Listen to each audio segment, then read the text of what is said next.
The driverless car revolution could be here sooner than we think. In fact, a lot of revolutions could be here sooner than we think. But in this case, General Motors has requested permission to test drive its Cruise AV car as early as next year. That car has no steering wheel, no pedals. It would truly be self-driving without any human backup. If that test is approved and succeeds, it would send a shockwave through the American economy. And very few people are talking about this, weirdly. But it turns out that more than 5 million Americans earn a living by driving trucks and taxis and delivery vehicles. A lot of these jobs are the last remaining ones that provide a decent living without a college degree. But instead of preparing for this coming wave of unemployment, American elites seem to be determined to import more drivers, even as they make cars driverless. Only 4% of New York City cab drivers, for example, were born in this country. Nationally, 47% of taxi drivers and chauffeurs were immigrants. Is it really wise for this country to import workers for jobs that may go away very soon? It's a real question. Austin Goolsbee is professor of economics at the University of Chicago's Booth School of Business, and he joins us tonight.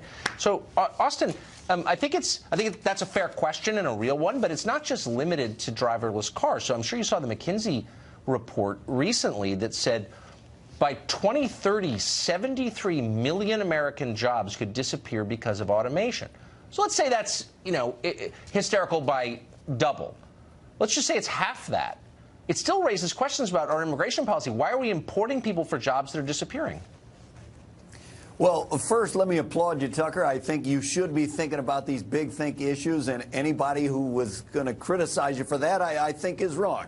We should be thinking about that. Now, no one seems to be. But... in my opinion, you're mixing up the timing a little bit. So the immigrants already came to the country, and now they're filling the jobs that are there. Nobody's saying, let's develop driverless cars and let's import foreign drivers to drive cars that. No, but that we import over a million. No, but hold on. But we're continuing to import without any abatement at all because the Democratic Party is demanding it, more than 1 million low-wage workers every year, low-skilled workers. So what are they going to do when these jobs go away? It's just a simple question. Okay, the simple question, for the last 100 years, as jobs have been replaced, we've created jobs in new sectors. So as automated assembly lines got more and more roboticized, people moved into services. So now some 75–80% of the economy are service jobs.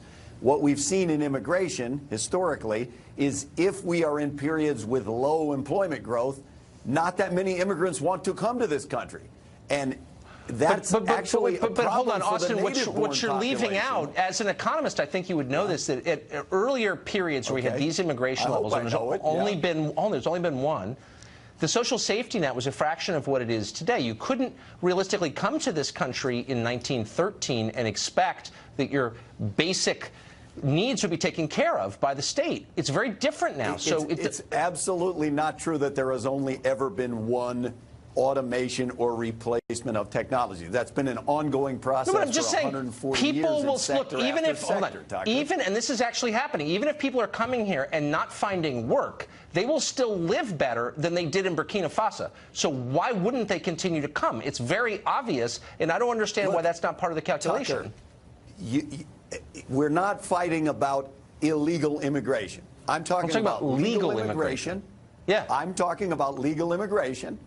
And if you look at the immigration that comes to this country, if we do not allow immigration, the native-born population in the United States demographics look just like Japan and China and Western Europe, and we will not have money for Social Security or Medicare. Oh, we won't. Okay, we won't. Not allow some entry of the workforce. First of all, and unfortunately we don't have time to unpack this. I don't accept that stipulation. But let me ask you this: knowing what we do about the evolution of the American economy becoming more tech-focused, why aren't we just importing people who have a higher likelihood of succeeding in that sector? We're not doing that.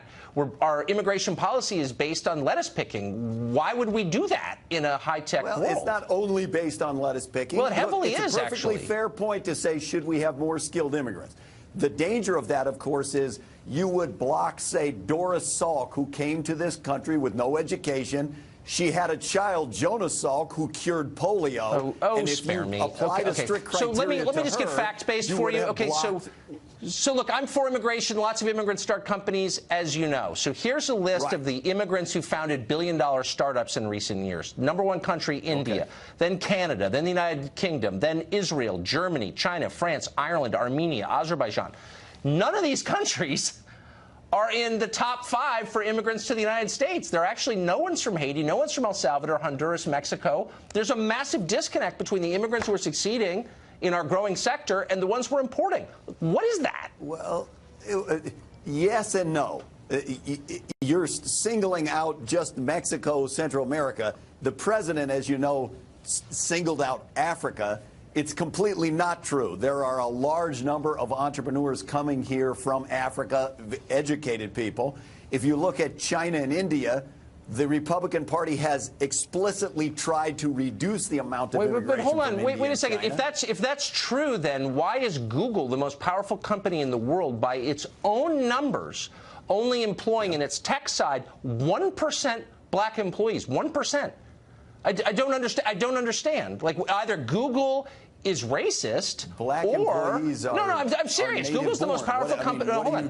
What are you saying? I don't. You're saying that a lot of the immigrants from Africa are going into high tech. Then why isn't that reflected? Done very well. Just look at the census. Then why are Google's tech employees, the most powerful tech company in the world, why are they 1% black? What's the answer? Okay.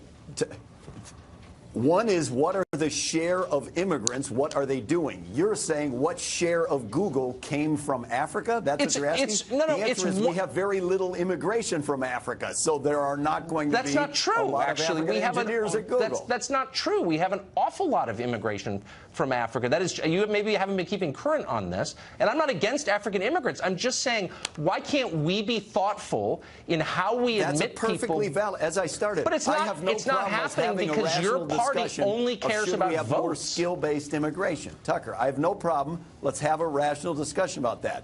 What the president has proposed, as you know, is limiting immigration of all forms, dramatically reducing the number of high-skill visas. Well, you know who supports less immigration? Reducing the number of it's legal the public who own this country. But whatever. Austin Goolsbee, thank you for joining us. Appreciate it. Thanks for having me, Tucker. As the Me Too movement claims more victims, more women are warning that the whole thing is going too far. One of those women joins us next with her view of it. Stay tuned.